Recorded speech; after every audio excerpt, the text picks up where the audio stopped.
Qu'arriva-t-il à l'arche après qu'elle fut transportée dans le pays des Philistins?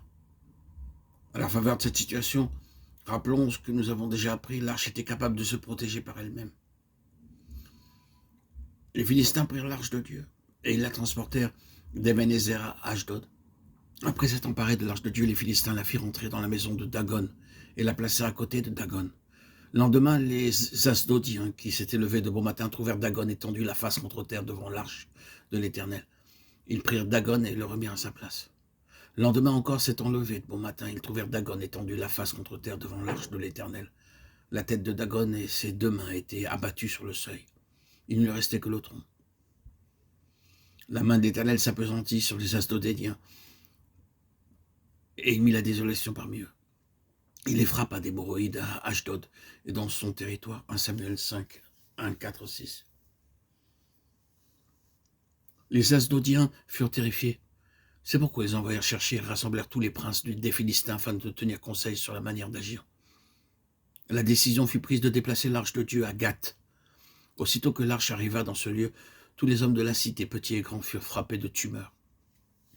L'arche de Dieu fut envoyée à Écron, mais les Écroniens poussèrent des cris en disant « On a transporté chez nous l'arche du Dieu d'Israël pour nous faire mourir, nous et notre peuple. »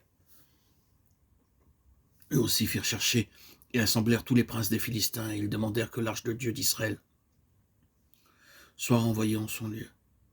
L'arche de l'Éternel était restée 7 mois dans le pays des Philistins. Comment renvoyèrent-ils finalement l'arche du Dieu d'Israël? Les prêtres et les devins parmi eux procédèrent d'une façon nouvelle et singulière. Construire un char neuf, y placer l'arche de l'Éternel et le faire tirer par 2 vaches qui allaitaient, tout en éloignant les veaux. Préparer aussi une offrande pour le péché ayant l'aspect d'une tumeur, 5 tumeurs d'or et 5 souris d'or déposées dans un coffre placé à côté de l'arche sur le chariot. Puis ils conseillèrent aux Philistins de la suivre du regard. Si elle monte par le chemin de sa frontière vers Beth-Shemesh, c'est l'Éternel qui nous a fait ce grand mal. Sinon, nous saurons que ce n'est pas sa main qui nous a frappés, mais que cela nous est arrivé par hasard. 1 Samuel 6, 9. Or, nous savons que ce miracle eut lieu. Le char tiré par ces 2 vaches qui allaitaient se dirigea par le chemin montant jusqu'à ce qu'elles s'arrêtèrent sur la frontière de Beth-Shemesh. À cause de cela, les princes des Philistins furent pleinement persuadés. Pour cette raison, nous avons déjà dit que l'arche de Dieu avait été capable de se protéger toute seule. Que se passa-t-il après l'arrivée de l'arche à Beth-Shemesh? Les habitants de Beth-Shemesh moissonnaient les blés dans la vallée. Ils levèrent les yeux, aperçurent l'arche et se réjouirent en la voyant. 1 Samuel 6, 13.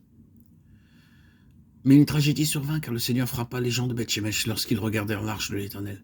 Il frappa 50 070 hommes parmi le peuple. Et le peuple fut dans la désolation parce que l'Éternel l'avait frappé d'une grande plaie. Les gens de Beth-Shemesh dirent « Qui peut subsister en présence de l'Éternel, de ce Dieu saint, et vers qui l'arche doit-elle monter en s'éloignant de nous ?» Ils envoyèrent des messagers aux habitants de Kiriath-Shearim pour leur dire « Les Philistins ont ramené l'arche de l'Éternel, descendez, faites-la monter vers vous. » 1 Samuel 16, 19, 21. La présence de Christ est bien sûr une bénédiction. Toutefois, les hommes doivent être aussi saints, parce qu'ils regardèrent l'arche de Dieu avec désinvolture, sans aucune crainte de Dieu dans leur cœur. Dieu fit périr beaucoup d'hommes à Beth-Shemesh. À cause de cela, ils ne voulurent pas que l'arche demeurât parmi eux. Quelle tristesse, car au lieu de traiter ce qui était la cause de leur châtiment, leur péché, le peuple de Beth-Shemesh refusa la présence du Seigneur.